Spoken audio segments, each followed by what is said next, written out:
โมติโสภรณาเมตตาเจโตวิมุตติกัตตะเมหิสัตตาหากาเรหิโอติโสภรณาเมตตาเจโตวิมุตติสัพพะอิติโยอเวราปยาปัจจานิกา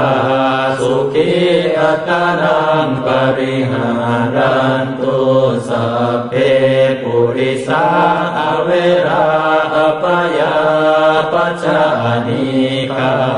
สุขีอัตตานังปริหารันตุสัพเพอริยาอเวราปยาปัจจานิกาสุขีอัตตานังปริหารันตุสัพเพอนาริยาอเวราปยาปัจจานิกาสุขีอัตตานังปริหารันตุสัพเพเทวาอเวราปยาปัจจานิกาสุขีอัตตานังปริหารันตุสัพเพมนุสสาอเวราปยาปัจจานิกาสุขีอัตตานังปริหารันตุสัพเพวินิปาติกาอเวราปยาปัจจานิกาสุขีอัตตานังปริหารันตุอิเมหิสัตตะกาเรหิโอติโสภรณาเมตตาเจโตวิมุตติกัตตะเมหิทาสหกาเรหิติสาภรณาเมตตาเจโตวิมุตติสัพเตปุราทิมายติสายสัตตาอเวราปยาปัจจานิกาสุขีอัตตานังปริหารันตุสัพเพปัจฉิมายติสายสัตตาอเวราปยาปัจจานิกาสุขีอัตตานังปริหารันตุสัพเพอุตตรายติสายสัตตาอเวราปยาปัจจานิกาสุขีอัตตานังปริหารันตุสัพเพทักขินายติสายสัตตาอเวราปยาปัจจานิกาสุขีอัตตานังปริหารันตุสัพเพปุราติมายาอนุติสายสัตตาอเวราปยาปัจจานิกาสุขีอัตตานังปริหารันตุสัพเพ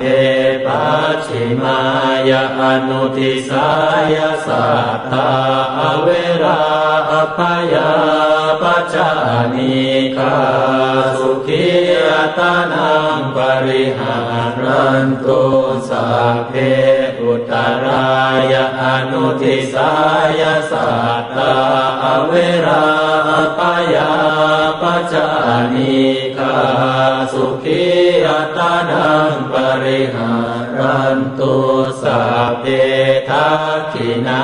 ยาอนุติสายสัตตาอเวราปยาปัจจานิกาสุขีอัตตานังปริหารันตุสัพเพเหติมายติสายสัตตาอเวราปยาปัจจานิกาสุขีอัตตานังปริหารันตุสัพเพอุปาริมายติสายสัตตาอเวราปยาปัจจานิกาสุขีอัตตานังปริหารันตุอิเม หิทัสสหกาเรหิติสายปาลนาเมตตาเจโตวิมุตติ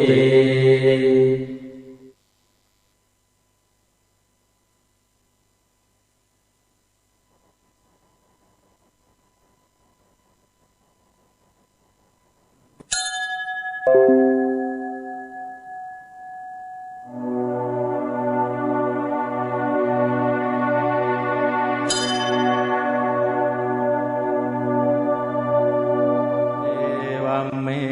สุตังเอกังสัมมายังภะคะวะสาว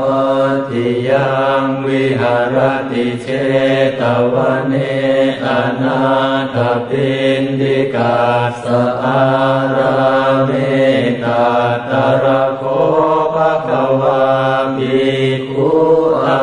มันเตสิภิกขโวติปทานเต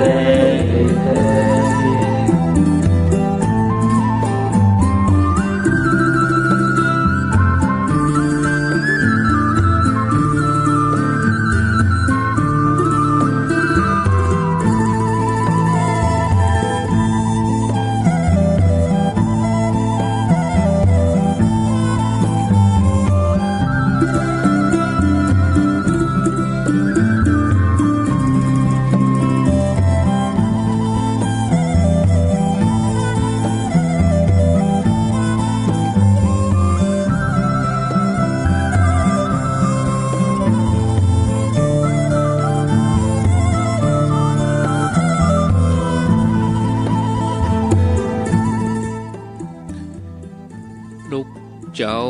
ตื่นตัวเจ้าบัวกับหันเยื่องนาพังพร้อมลุกควายบ่อตันหนตางกีดก้อม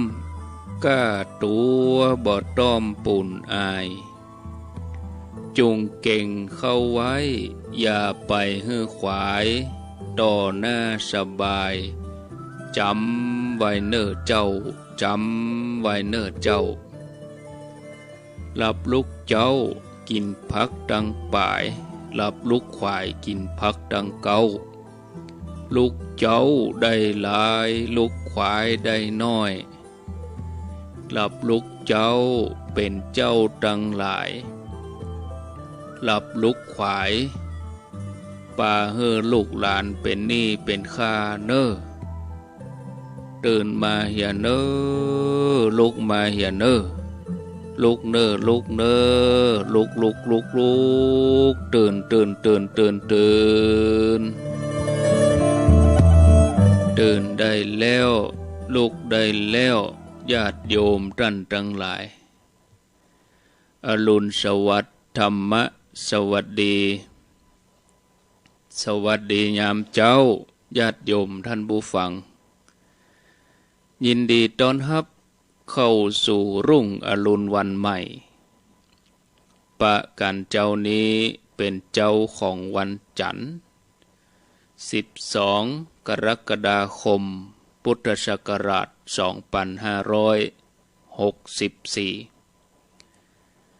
เมื่อวันนี้เมื่อปีที่แล้ววันนี้เมื่อปีที่แล้วเฮาได้ตานเตียนตานพระป่าแล้วก็เสาวิทยุที่104.5ที่วัดฝ่ายหินวันที่12 กรกฎาคมปี63ปีแล้วนึกย้อนไปปีแล้วยังไปตานไปหยังกันได้อยู่หน่อยญาติโยมเนาะไปทำบุญอะไรอย่างสะดวกสบายอยู่นะปีนี้เหตุการณ์โรคภัยไข้เจ็บรุนแรงไม่ได้ไปกินไปทานไม่ได้ทำบุญอะไรอย่างที่ไหนกิจกรรมหลังสุดล่าสุดก็คงจะเป็นงานที่วัดดอนจันทน์เนาะญาติโยมเมื่อปีที่แล้วเดือนพฤศจิกายน บกองแล้วงานโอ้เปิ้นก็ประกาศเลยโควิดก็รุนแรงขึ้นมาเรื่อย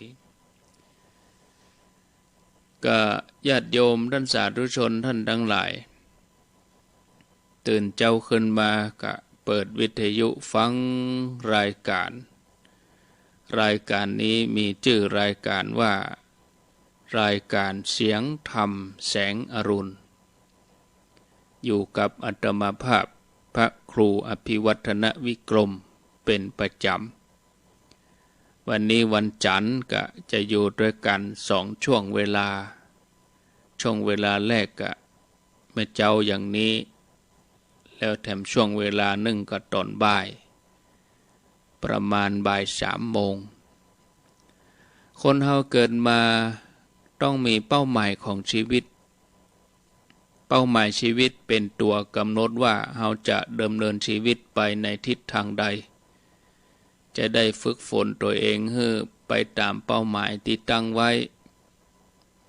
การบังเกิดขึ้นขององค์พระสัมมาสัมพุทธเจ้าเป็นสิ่งที่ยาก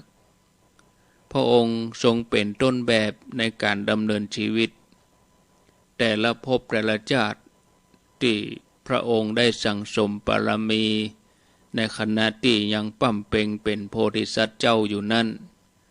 พระองค์ก็ใช้เวลาถึงหมดของชีวิต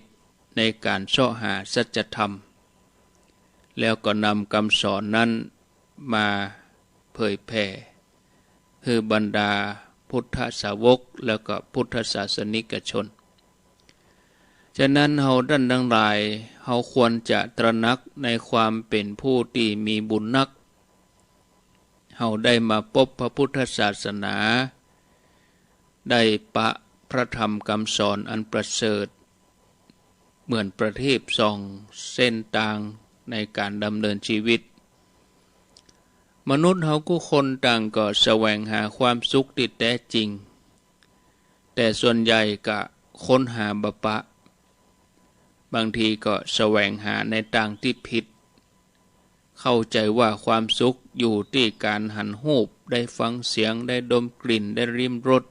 ได้ถูกต้องสัมผัสสิ่งที่น่าพอใจแล้วก็ไปยึดติดกับสิ่งเหล่านั้นโดยเข้าใจว่าจะให้ความสุขที่แท้จริงแต่ตลอดชีวิตที่ผ่านมาเฮาบ่เคยปะความสุขที่แท้จริงเพราะเฮาแสวงหาในทางที่ผิดกิเลสก็เลยพอกพูนขึ้นมาไปด้วยในที่สุดเฮาก็ทุกข์ทรมานการได้ประพฤติสิ่งที่ประเสริฐประพฤติปฏิบัติประพฤติธรรมเพื่อป้องกันบ่ให้กิเลสนั้นปิกคืนมาจนหมดไปเสี่ยงไปในที่สุดองค์พระสัมมาสัมพุทธเจ้าพุทธองค์ก็ทรงตรัสไว้ว่าการประพฤติพรหมจรรย์เป็นมงคลอย่างหนึ่งของชีวิตแม้แต่พระองค์เองกว่าที่องค์พระสัมมาสัมพุทธเจ้าพระองค์จะได้ตรัสรู้มาเป็นครูของมนุษย์และเทวดาพระองค์ก็ทรงสละความสุขที่สมบูรณ์ที่พร้อมทั้งโลกพระองค์ตัดใจออกบวชประพฤติพรหมจรรย์นับพบนับชาติบ่ถ้วนทรงหันความจริงของชีวิตว่าเป็นทุกข์พระองค์ตระหนักในคุณค่าของการประพฤติปฏิบัติธรรมอย่างเรื่องราวในอดีตที่พระองค์ทรงตรัสให้ภิกษุทั้งหลายได้ฟังว่าครั้งหนึ่งภิกษุทั้งหลายกำลังสนทนาธรรมกันที่โรงธรรมสภาต่างปากันสรรเสริญคุณของพระสัมมาสัมพุทธเจ้าว่าโอ้พุทธองค์ถ้าพระองค์ได้ครองเรือนก็จะได้เป็นพระเจ้าจักรพรรดิพระองค์สละสมบัติมากมายเพราะหันโทษในต่างโลกทั้งหลายทรงม้ากันทกะมีนายชนะเป็นสหายเสด็จออกผนวดบวชที่ฝั่งแม่น้ำอโนมาพระองค์ทรงบำเพ็ญทุกขกิริยาถึง6 พรรษาต่อมาก็หันมาปฏิบัติหนทางสายกลางที่ห้องว่ามัชฌิมาปฏิปทาในที่สุดพระองค์ก็บรรลุสัมมาสัมโพธิญาณ เมื่อพระสัมมาสัมพุทธเจ้าพระองค์เสด็จมาที่ธรรมสภาทรงหันภิกษุทั้งหลายกำลังสนทนากันพระองค์ก็เลยตรัสถามว่าภิกษุพวกเธอสนทนากันเรื่องใดก็มีภิกษุผู้ฮู้ได้กราบทูลพุทธองค์พระองค์ก็ตรัสว่าโอ้ภิกษุทั้งหลายใบใจมีกล้าบาเดียวนี้ต่ออันเนอที่ตถาคตได้ปฏิบัติอย่างนี้แม้ในอดีตการก่อนตถาคตเคยสละสมบัติออกบวชแล้วเหมือนกันจากนั้นพระองค์ก็ทรงเล่าให้ภิกษุทั้งหลายได้ฟังว่าในอดีตการที่นครลัมมะมีพญาเจ้าเมืองชื่อว่าสัพพทัตทรงมีพ่อรถ1,000พระองค์แล้วก็สถาปนาโพธิสัตว์เจ้าเพื่อเป็นพ่อรถองค์ใหญ่มีนามว่ายุทันชัยเป็นอุปราชประจำพระองค์วันหนึ่งพระกุมารโพธิสัตว์เจ้าประทับบนราชรถเสด็จไปที่สวนอุทยานทอดพระเนตรหันหยดน้ำค้างติดตามที่ต่างๆยอดไม้ปลายหญ้ากิ่งไม้ใหญ่แมงมุมเหมือนกับตาข่ายที่ทำโดยเส้นได้แล้วโพธิสัตว์เจ้าก็ถามนายสารถีว่าสิ่งที่ปรากฏนั้นคืออะไรอย่างนายสารถีก็กราบทูลว่านั่นคือหยาดน้ำค้างที่ตกลงมายามค่ำคืนพระกุมารก็เล่นในสวนอุทยานตลอดทั้งวันถึงเวลากลับเวลาตอนแมลงเย็นเดินทางผ่านไปเส้นทางเดิมก็บาหันหยาดน้ำค้างโพธิสัตว์เจ้าพระกุมารก็ถามนายสารถีว่าหยาดน้ำค้างเหล่านั้นหายไปไหนหมดแล้วนายสารถีก็กราบทูลพระกุมารว่าหยาดน้ำค้างเหล่านั้นเมื่อถูกแสงอาทิตย์ก็จะเหือดแห้งไปโพธิสัตว์เจ้าสลดพระทัยพิจารณาว่าแม้ชีวิตและสังขารของเฮา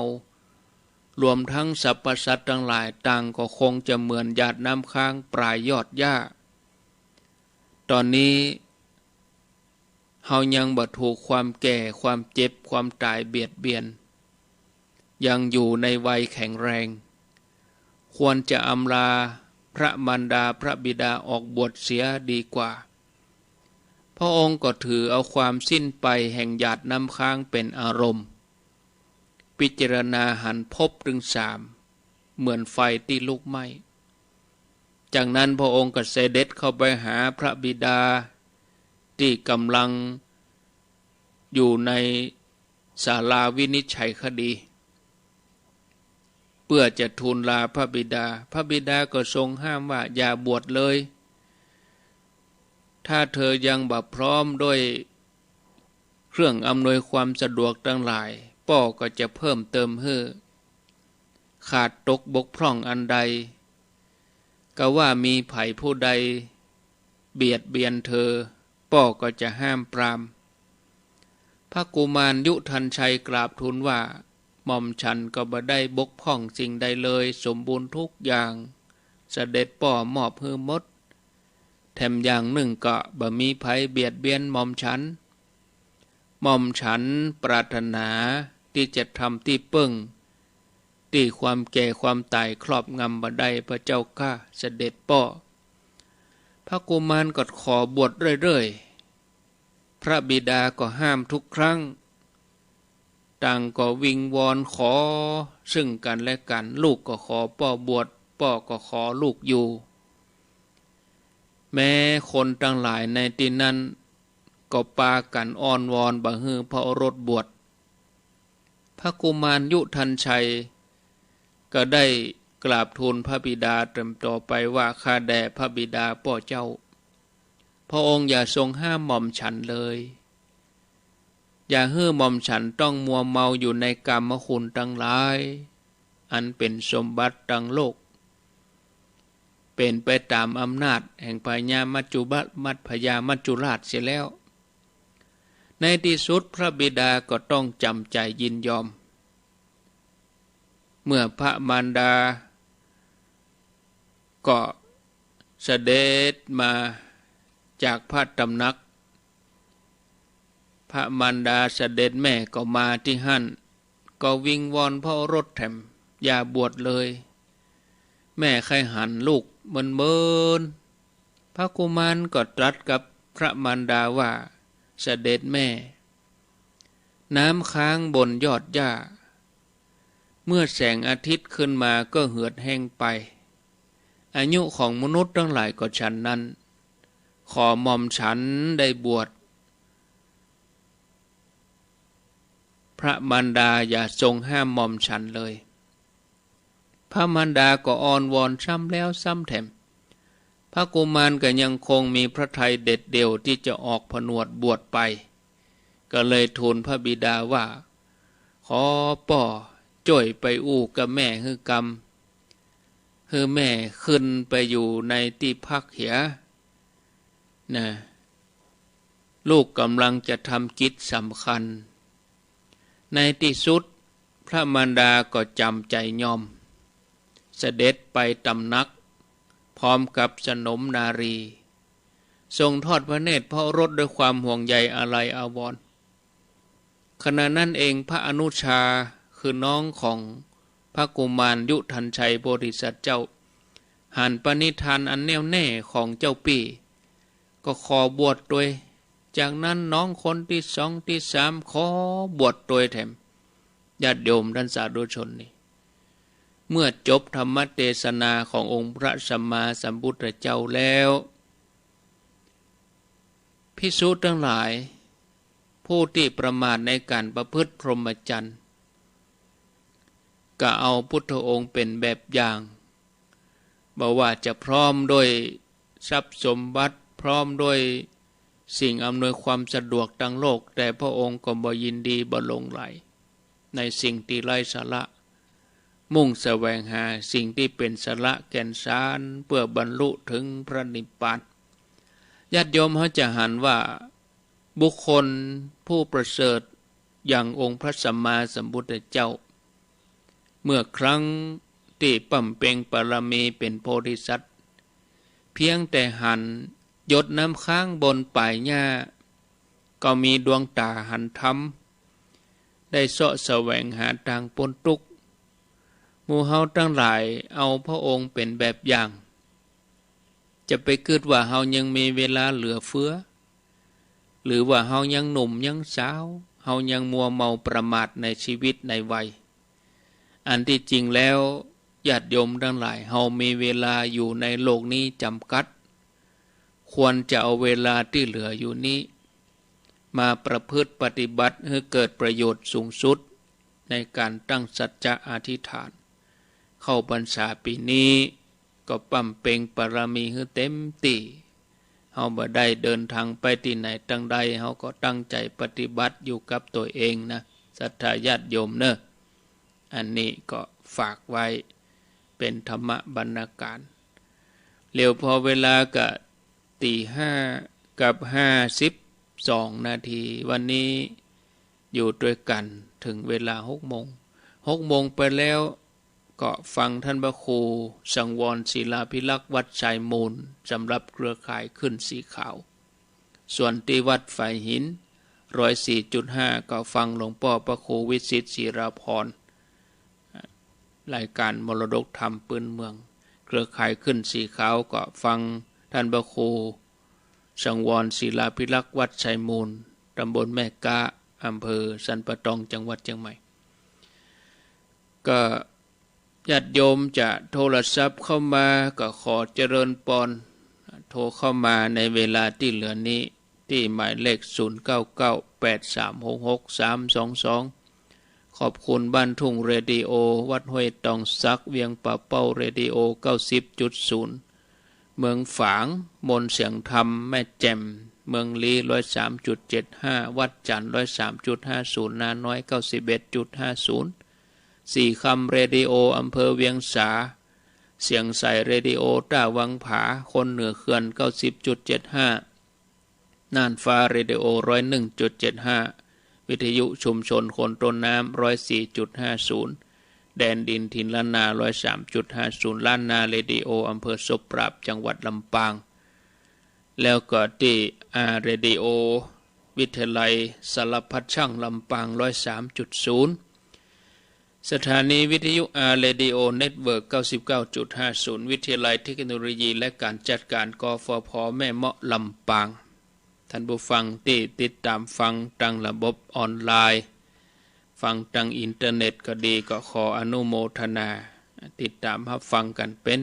ประจำถึงวันบางท่านก็ตื่นตั้งแต่ตี 3 ตี 4แล้ว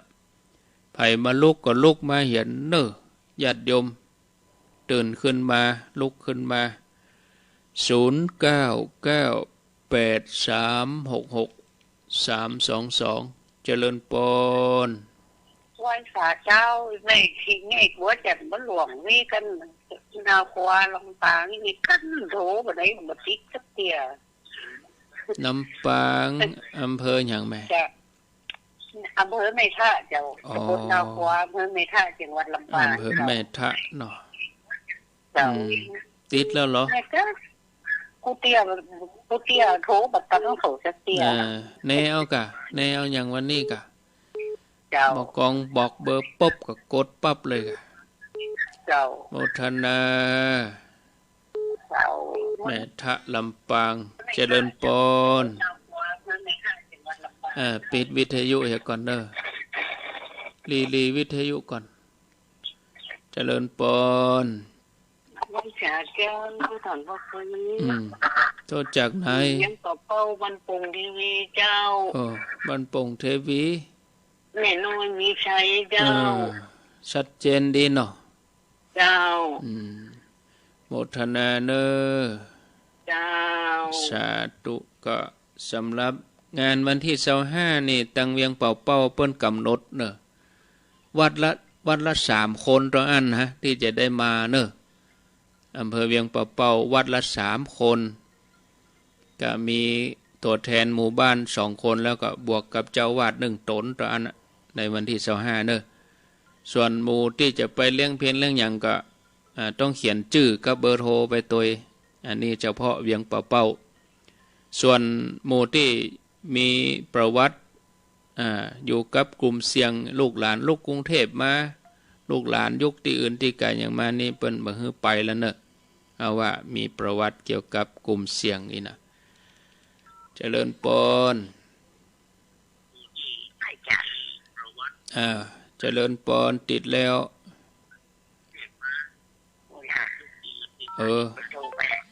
จากเวลากะปิดวิทยุก่อนกะเวลา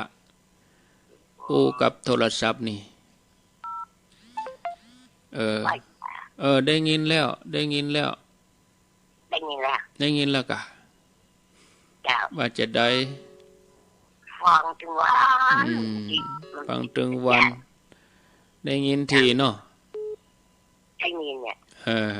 ฟังถึงวันก็ดีแล้วเบิ้นแมลงฟังแหมเนอะบ่าย3ก็มาปะกันแถมนะอนุโมทนาโทรมันบัดนี้ติดแล้วโลติดแล้วโทรติดแล้วโทรจนมาโทรไม่เป็นอย่างติดแล้ววันนี้ฟังถึงวันมันฟังเพิ่นกันนะไอ้จ๋าสาธุแม่อุยล่าบ้านดงหันนาคเอาลาไปก่อนเนอะญาติโยมเอาไปตึกอุยล่านี่เนาะโชคดีมีใจทุกท่านทุกคนอายุวันโนสุขังปะลัง